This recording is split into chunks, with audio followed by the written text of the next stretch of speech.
Good afternoon, everyone, and welcome to your post-match reaction video after yet another horror show from Rangers at Parkhead, losing 3-0 to Celtic this afternoon. 2 goals in the first half from Dyson Maeda after 17 minutes. Kyogo adding the second 5 minutes before the break, before Callum McGregor's long-range effort on 75 minutes made sure of the 3 points. In all honesty, Celtic could have scored more. Rangers had opportunities and they were spurned. And it was, as Chris Boyd said, embarrassing and men against boys. Can't say much fairer than that. It was, as Ali Quinn says here, a gutless performance. It was an absolute disgraceful Rangers showing today. And I'm joined by Joshua and Chris to dissect and react to what has just unfolded.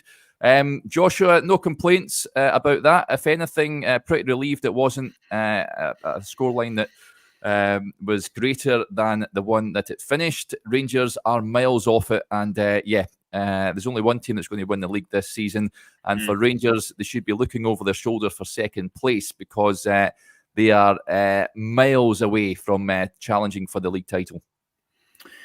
Yeah, I mean, you and I did a space at halftime, Derek, and we said that it was probably a bit of a copy and paste job to a number of these Old Firm games over the past 2 seasons. And I suspect that this podcast we're about to do after an Old Firm game will be very similar to ones that we've done over the last couple of seasons as well. There's the big picture as to why Rangers are here. We'll talk about that today, and we'll talk about that tomorrow.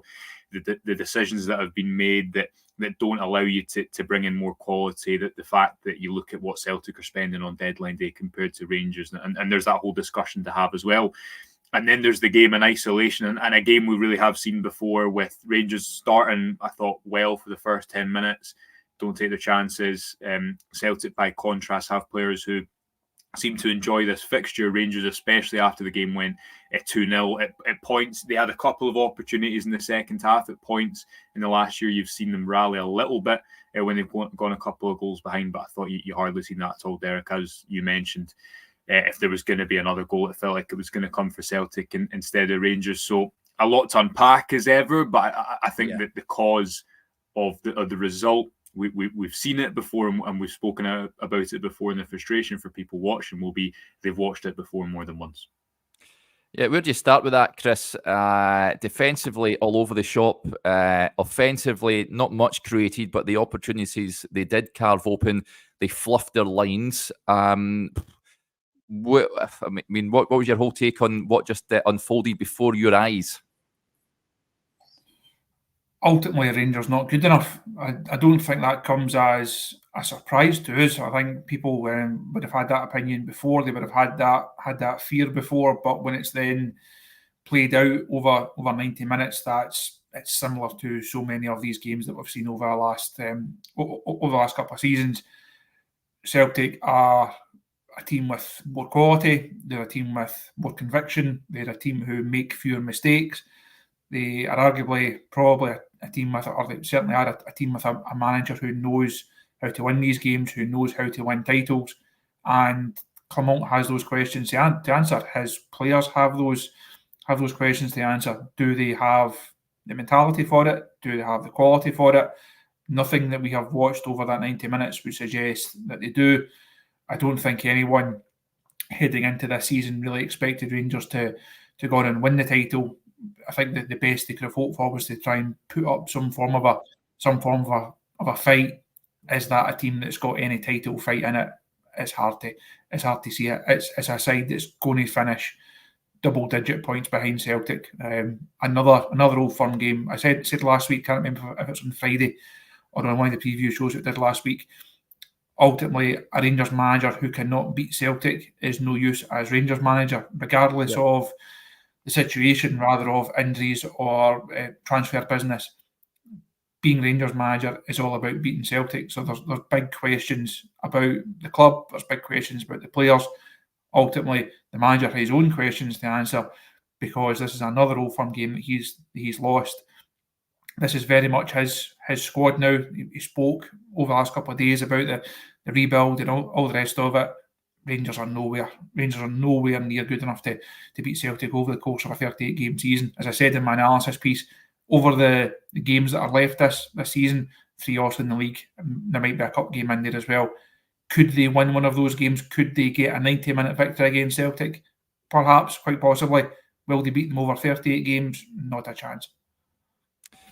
Yeah, depressing stuff, it's fair to say. I mean, Rangers started right enough, Joshua. I was quite pleased with it. Was an aggressive start from Rangers, but the warning signs were there when Celtic scored and it was ruled out for VAR. Kuhn was just a fraction offside, and they scored not long after. Rabbi Matondo with a chance. So did Cyril Dessers. He was offside, and I think Matondo would have been offside as well. But Celtic scoring with a goal that we've seen so often at Parkhead, getting to the byline, cutting across, defenders napping. Tavernier for me. Another shocking display at Parkhead. He should have been hooked at half-time for me, if not before. I was sleeping in Maeda, easy enough to slot home.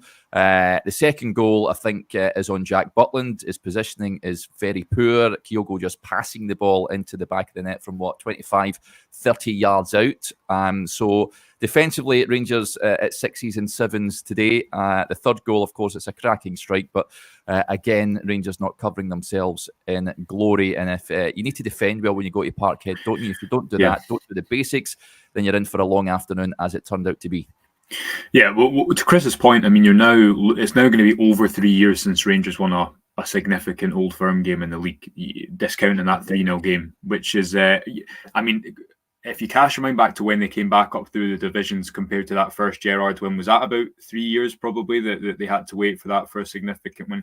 I think this is the level, this is the gap that we're talking about. You can't discount that. You can't say that. I agree with you, and we'll get on to how the game unfolded, Derek. I agree that in moments in certain games over the past couple of years in the Old Firm, Rangers have had moments, and they've had certain games where they probably should have had a better outcome. But you don't watch that game today at all and think that. I didn't watch that game and think that many players of the away team thought they were capable of winning effectively. Again, you contrast that to the comfort that Celtic play with, the way that a lot of their players demand the ball. So I just think that stat, the fact that it's been 3 years, probably tells the whole story in and of itself. But as to your point, what went wrong, you're right. I thought that the start was better because they were aggressive and they were stopping Celtic from getting into their own half. And obviously there was a slight risk that we saw with the offside goal. But again, much like the 2-1 game at Parkhead around Christmas time, where Dessers went through on goal and failed to pull the trigger, and then Celtic went ahead. I think it was from a corner kick that day, wasn't it? Bernardo scored after Rangers failed to clear a corner kick. You know Celtic are going to take those low value opportunities. You know they have players who will strike the ball with confidence, like Kyogo did, and to make it 2-0. Again, maybe compared to the way that Dessers, when he was through on goal in the second half, just passed it back, almost a pass back into the arms of Kasper Schmeichel. You know that is the case. So therefore, when Rangers get those early opportunities, whether it be Matondo, who maybe was offside, but it shouldn't be, or whether it was Dessers, or even little moments like the proper free kick, that's not a huge glaring miss. But there was a lot of potential moments for Rangers in that game that's not exclusive to this game. When Celtic have those at the other end of the pitch, they always seem to be able to take them. I think the element of this game that probably merits most criticism, pardon me, is the first goal. That, again, we spoke about it on Spaces at halftime, Derek. If you look back at that 4-0 defeat under Giovanni Van Bronckhorst, which I think was his last Old Firm game, and you remember him at the side of the pitch, he was always a very calm guy at the side of the pitch, even on big European nights when there was a lot of tension in the air.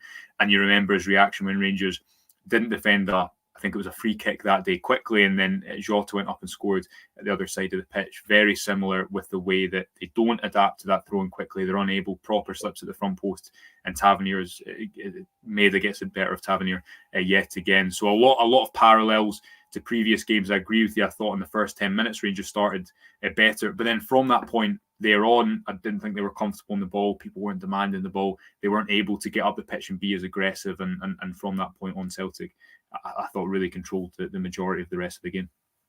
Yep. Denzel, an interesting point here. He says, highlights how much we needed a proper defensive midfielder, but what do you expect when the manager is working on fumes in the transfer market? The blame lies firmly with those who hold the purse.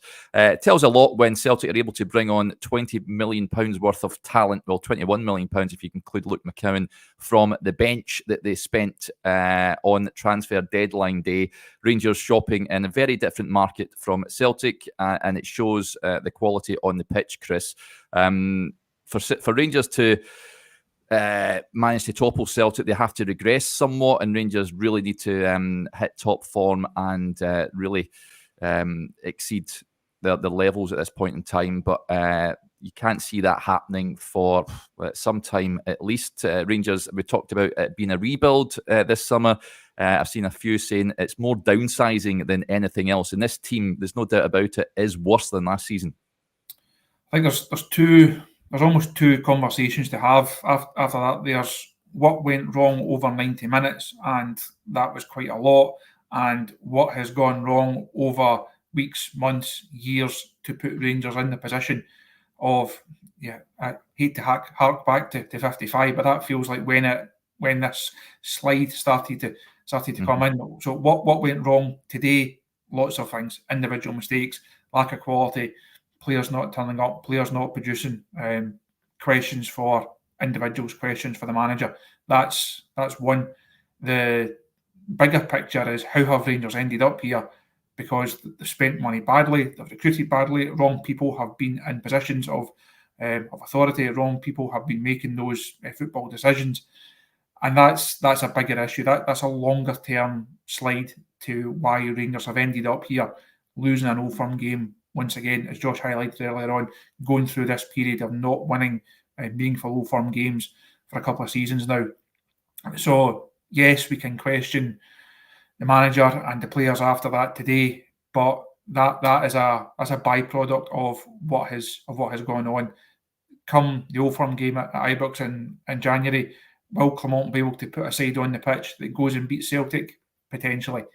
But as I said earlier on, will he be able to have a team and a squad that beats Celtic over the course of the season? No. And that's because of the position that Rangers have. Rangers have put themselves in over, I say, successive seasons, and that's a long way back. You look at the difference that you mentioned, Celtic be able to bring on Engels. Rangers make a deadline day signing, he's not in the country, can't play. The defenders obviously not in the either not fit enough or not good enough. Proper gets the nod. Celtic make deadline day signings and he can come off the bench, and Celtic are going to get better for that. Will Rangers get better with players? As we spoke about pre-match, the squad looks slightly healthier, but you then compare it to the Celtic squad, the team looks slightly better. You then compare it to the Celtic team, and right now there's no comparison. Man for man, squad for squad, Celtic are in a far better place. Yeah, this sums it up. Colonel Mustard says Clement played the team we all wanted. Players didn't stand up, I think he meant to say there. It'd be a surprise if that was his opinion, but I think he's correcting himself in the comments. Yeah, it was the team we all wanted, Joshua, which is even more of a concern. That it just shows you that the gap is monumental at this moment in time. There was a point that was raised, Mark Watt, and it's a valid one. Kyogo running the full length of the pitch to win the ball back while our players walk, feeling sorry for themselves. Absolutely disgraceful. Chris Boyd pointed this out. James Tavernier early on in the game lost possession and it was sort of meandering back into position. That sums it up for me. There was too many players jogging, walking back after losing the ball, and you compare that to the Celtic team. Everyone's busting a gut to win it back and regain possession. If the effort levels, I mean, it's all right talking about quality, Joshua, but if the effort levels aren't where they need to be, then you've not got a chance, have you? Yeah, well, I think to the overall point about the team, first and foremost, Clement spoke yesterday, and people have seen it as in the second embargoed part section of the press conference, and he was asked about the number 6 position. We discussed it on the transfer deadline day show, I think, Derek, where you were saying, what position of the pitch do you think is most likely, potentially most needs reinforcements? And I think the majority of people on, all 4 of us that night throughout the duration of the show, probably said the number 6 area. Connor Barron has come in and done well there overall. It was a big task for him today, but you're still really light in that area. And Philippe Clement, and he hasn't always played as an out-and-out number 6. That's important to mention as well in the past for other clubs. Clement was asked yesterday if Rangers could still look at free agents, for example, in that position, and he didn't rule it out. He said that the club had wanted to move for a number 6, but had to effectively change approach, and confirmed what a lot of people have known, which was that Rangers wanted to go and get someone as a specialist in that area. We know that they tried to get Joanne Jordan in earlier in the window, who moved elsewhere on deadline day, but were unable to. And that is a position, which does look really light, and it looks light on a day like today. So as Chris is rightly saying there is the macro point of why are Rangers here, and we kind of discussed that all summer and always come back to that, as well as the micro point of that game in isolation. And on the topic of intensity, for 10, 15 minutes, I thought Rangers matched that, but thereafter it felt like that the game was totally controlled by Celtic. One of the big issues for me today, aside from chances and players lacking the quality when they have space up ahead of them, came down to effectively the fact that Rangers couldn't get the ball up the field. This is something that we see quite often with Cyril Dessers. I think when Rangers wingers get pushed back, they're unable to really get into the opposition's final third. They're unable to relieve pressure, and that's when you can't only not create chances, but you can't relieve pressure to get yourself out of your own half, get the opposition back towards their goal. And there was a couple of moments that Ross McCausland had a couple of chances they should have done better with in the second half. Yeah, but after that first. Poor finishing. After that first 10, 15 minutes, I think that's the main concern, that if you look at that game in isolation, what went wrong, Rangers were able to compete, it felt like, and create chances for the first 15, 20 minutes. But after Celtic went 1-0 up, it felt like they had total control of the game, and Rangers, by whatever metric, weren't able to really grab it and go and get a hold of the game, whether that be getting up the pitch, whether that be someone being able to take them forward. By whatever metric, it felt like from that point on, Celtic had control of the game and Rangers unable to wrestle it back at all. McCausland had two chances when he should be, well, the first one when he hits it, when it comes across to him in the box, it's more of a half chance, but the finishing from him today wasn't good enough. It has to be a lot better. Dessers as well had an opportunity start of the second half, almost like a pass back to the goalkeeper, if opportunities arise. I think John Suter had a chance as well that you need to be burying. When these chances arise in these big games, you really need to be busting the net with them. So, you never felt when Rangers went forward, Joshua, you never they could carve open opportunities, but you never felt confident they would be able to finish. Yeah, and that is a difference. Well, I think that will finish their dinner. Rangers don't, unfortunately. Yeah, sorry to interrupt. I think that point that with the Kyogo making up the ground to cover back, Rangers starting 11, the comment is right. That is the team that the majority of people would have picked today. If you're looking at the Rangers squad, you're thinking, what was the best possible 11? And we saw a brief few moments of them playing well, and thereafter, obviously that dropped off as mentioned. But it is those little small margins, isn't it? Even the ball that Kyogo chipped over Butland in the goal, I think it was around the hour mark. He should go there. But you compare it to you compare that to Dessers at the end of the first half, I think it was, wasn't it? Where the pass doesn't quite go through and Dessers doesn't quite have the pace. It's those small margins again. It's so. It's so comparable to recent games in this fixture as well. So comparable when Rangers have had chances, like Dessers going through on goal in the New Year fixture, but unable to finish. But ultimately, as you say, you don't, when you watch Rangers in those moments, when you watch Rangers in those areas, you don't kind of watch it with anticipation, because Celtic have the ability to recover there, and effectively they know that Rangers aren't ruthless enough to really punish them. Even though Celtic started that game slower than they've started recent Old Firm games, you never got the sense that they were really that uncomfortable, I think. That's a point I wanted to raise, Chris. The midfield wasn't the best. I mean, Barron at times was a bit exposed. I mean, he tried, but it wasn't his game. Sterling did. I mean, he competed, of course, but he never really imposed himself on it. Mohamed Diamandi's come in for a bit of criticism. Tony with the point. Diamandi is hiding in plain sight, Derek. He's getting away with it. What does he actually do? Poor performance from him. Rangers have spent a fair bit of cash on this guy. Poor from him today, but Rangers need more from him, don't they? They do, because I think we all like Diamandi as a player. I think we can see what he can do. We see what he can potentially bring to the side. But like so many of these players, when it comes to the Old Firm games, that's where you're judged. No, it's fine playing well against some of the lesser opposition in the league, but it's your Old Firm games that you have to stand up and be counted in almost. And you see, there's a lot of talk last week about Callum McGregor. How do you stop Callum McGregor? That shows just how good a player Callum McGregor is, because he plays very well again and produces a moment that nobody in a Rangers jersey looked like producing. And ultimately, that can be extrapolated out across the entire team. Man for man, I said earlier on, man for man, Celtic are better. As a collective, they are then naturally better. And the Rangers will never get better as a unit unless the individuals within that unit are able to rise to these occasions, to raise their levels in these games. And I think Diomande is, as you say, he is coming for a bit of stick. I think rightly so, because people see him as a player who can or does have the ability to go and influence these games, who does have the ability to go and be a big player in these games. So when he doesn't, and when he doesn't perform, it's only right that he then takes the heat for that. It didn't work for him today. I think as we've touched on, it was the team that and the players that we all expected to start. So you can't really give the manager criticism for that, but the players then have to take their criticism for not performing, for not doing what they were expected to do. And Diomande, now I'm not picking on him because there's a number of other players that didn't perform. But say someone like Diomande who we think can perform, and if he then doesn't again in these games, that's when the questions then come. Yep, this sums it up. Matthew says, my wife was shocked when she came home and found the house clean. That's the level we were at.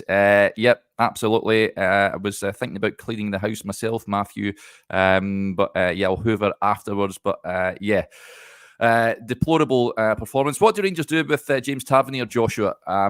He's nowhere near the levels that he's used to be. We all had concerns that Celtic would exploit that area of the pitch, and they did do so. Maida had him on toast, and it's a big problem for Rangers at this moment in time.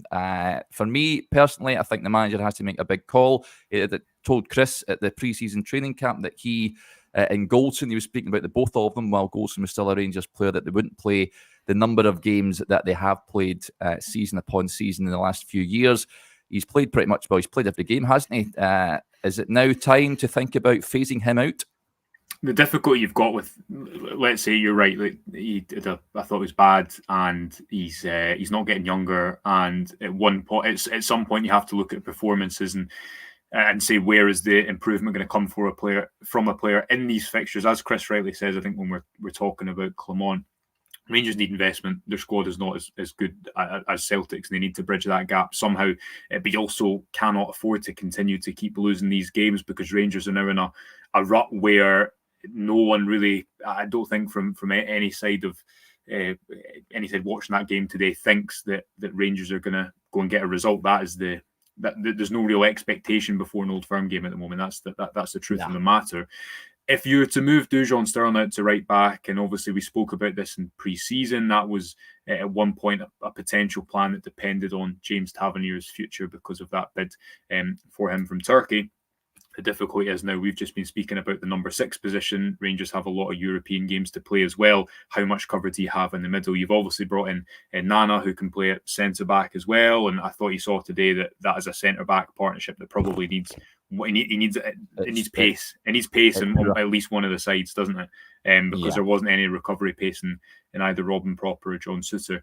The difficulty is if Dujon Sterling is to become your first choice right back, and if you were a new manager and you were to come into the club and there wasn't to be maybe say Tavernier wasn't the captain, or there wasn't politics around it, whatever it may be, you look at Dujon Sterling, I think, as your best right back at the moment. The question is then, how often does Tavernier play? Because he can still contribute in other games, but I think we've seen enough Old Firms to see that he's not going to win that battle against Maida constantly. He can't play these games anymore. But then also you've got the issue, Derek, of who plays in central midfield, because Nico Raskin, okay, he's coming back into it, but you see how light Rangers are there as well, and that's a bit of a squad building issue, because on the other side, if Rangers had went in and brought in another right back / centre back alongside Nana as well, then maybe they don't play because Tavernier is there. So it comes down to the fact that Rangers have been able to do a lot of work on their squad this summer. I think 16 players have left the building, Clement said at yesterday's press conference, and that is a lot. Still, probably it's not a blank slate that if you would have given Clement and I'm sure Niels Koppen the option to work with, they would have been able to build from without contracts to try and get off the table first and foremost. But it is a puzzle. It is really difficult for Clement to deal with, not least from only a performance point of view, but what you do with the squad because of how late Rangers are in central midfield too. Yeah, Chris Boyd raging on Sky, as Brian said, I've never seen Boydie this mad, never. No messing about from Boydie on Sky, and I can't blame him because, where do you start with that? Big thanks to a number of you who have donated to the channel. You said there about Clermont, Chris, and not getting that victory against Celtic yet. This point here says, I need some positivity. Can the panel tell me why Clermont is better than Beale? The questions around the manager are going to, it's understandable. They're going to be, and I've seen them already on social media, saying, is Clermont the man to take Rangers forward? It's just fresh from signing a new and improved deal at the club. Is the manager the problem? And could someone like a change in manager just galvanise this squad, you reckon? Yes, but you then look back 12 months ago and the manager galvanised a squad. Ultimately, it's a bigger problem than just who the manager is right now. It's Rangers have more widespread, more ingrained issues than just the guy that's picking the team. Now, that's not to say whether he is the right man or the wrong man, but so you look back 12 months ago, we agreed that Michael Beale was not the right man to be Rangers manager. That situation then changed. Clermont came in, there was an upturn, things got slightly better, as they did when Michael Beale came in after Gio. Now, they were in this like faux title race for a while, and then it became evident they were never going to win it. Same last season. They got themselves into a position where they could and they should have gone on and won the title. Ultimately, they didn't. If Clermont was to be sacked tomorrow morning, they bring in another manager, and he could get that new manager bounce, as we always call it. He could get a tune out of these players. Ultimately, though, that doesn't solve the bigger issues at the club. That doesn't solve what has gone on in terms of recruitment. It doesn't solve the lack of quality in areas of the squad. That then doesn't appoint a chief exec. It doesn't appoint a head of academy. It doesn't put another football figure, if you like, or a figure with football experience on the board. It doesn't bring investment into the club. It doesn't solve the Ibrox issue straight away. So, yes, the manager could be considered part of the problem, but for me, the problem is bigger than that. It's so many different component parts for Rangers right now, and it's going to take a lot of these things to change before the whole thing works better as a cohesive unit, and Rangers operate better as a cohesive football club. Yep, pressure's going to be on them, Joshua. That's, 5 points behind. What have we played? 4 games in the league already, as I touched on at the start of the show. Forget the league title. You're thinking over your shoulder. Aberdeen have started well. 5 points ahead of Rangers at this moment in time as well. Willie Boy sums it up. He says, miles behind Celtic, get real troops. How many would get into their 11? I know Chris Boyd said that there would be no players that would get into the Celtic starting 11. And can't disagree with that.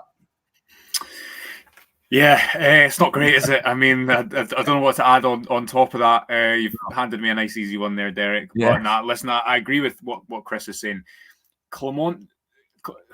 Rangers have backed Clermont publicly and behind the scenes in a way that they haven't with previous managers, right? So let's talk a little bit bigger picture here. You've gone from Gerrard to Gio. You then went from Gio back to Beale to try and get back to what Rangers had lost a year before domestically, because the football wasn't good domestically, the feeling wasn't good domestically.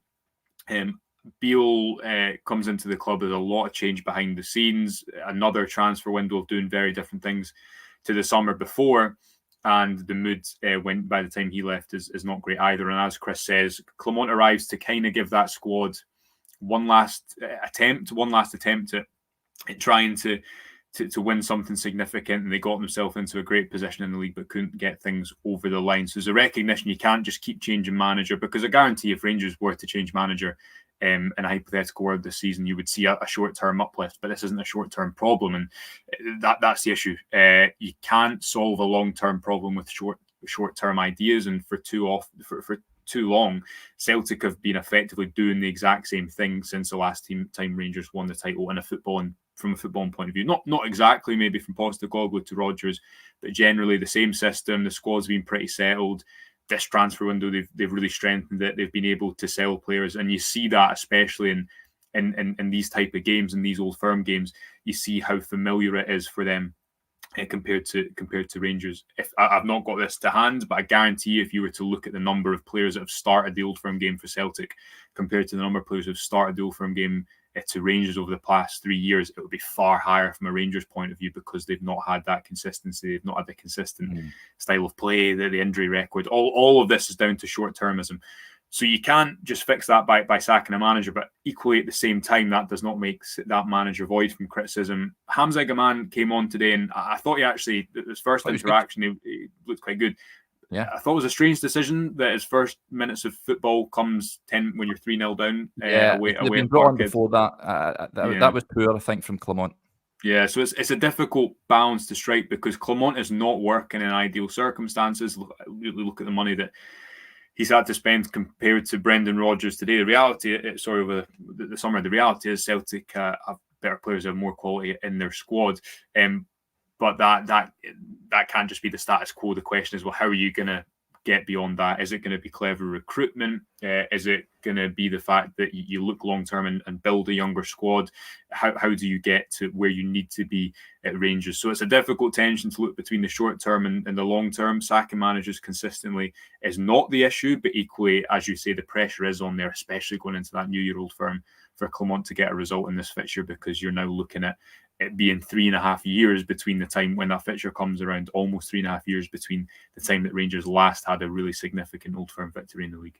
Yeah, the regression is absolutely crazy. It defies belief. Under Steven Gerrard, you always thought that Rangers, if they lost a game, you always knew, Chris, that they had a right fighting chance of getting a result. Since he's left, Gio came in. I know that COVID fixture at New Year that was moved, there was a feeling that Rangers would go to Parkhead, and I think at that point they would have beaten Celtic, but we all know what happened when it was rearranged. Rangers went in there at February time. Apart from that, they've won a dead rubber under Michael Beale, but that's been it. It's depressing stuff, isn't it? There's not much else to say about that. Since he has departed, you don't really have much hope around these fixtures. Well, you have hope more than anything else. No real expectation that Rangers can get a result in these games.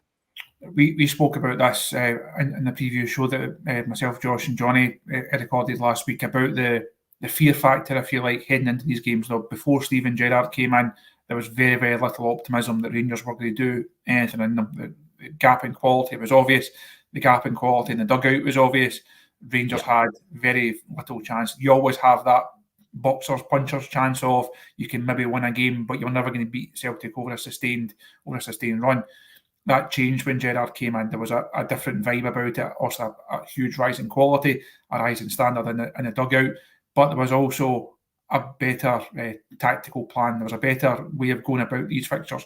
Yeah. Rangers were not just going in there hoping to see what they can get. They knew they had the players and they had the system and they had the manager to actually control these games, to dominate them, to go and enforce their style on them. And then when they did that, they had the quality in the right moments, defensively and offensively. They had the quality that would allow them to go and win them. Didn't happen straight away. Didn't win the first one after the Ryan Jack game at Ibrox. After that, you never had that fear factor. Rangers didn't have that fear factor going into Old Firm games.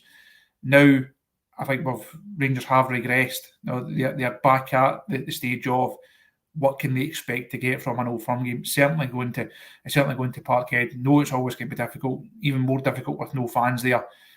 But Rangers just don't have that. They don't have that feel about them that they can go there and enforce their style, enforce their qualities on these fixtures anymore. That was, I think, it's well agreed post-match or pre-match. Sorry, as we've said since. That was the side that we believe Clement should pick, and it was the right side to pick. That was, as it stands, the best Rangers 11, even outside of the squad. Now, Redvan maybe comes in, Bajrami maybe comes in. That's almost as good as Rangers get right now. And Celtic barely broke a sweat, just cruised through it. And in the big moments, they have big players who stands up. In the big moments, Rangers don't. And that's, as we've discussed the last half hour or so, that's a problem in terms of this afternoon. It's a problem in terms of recent weeks, months, years.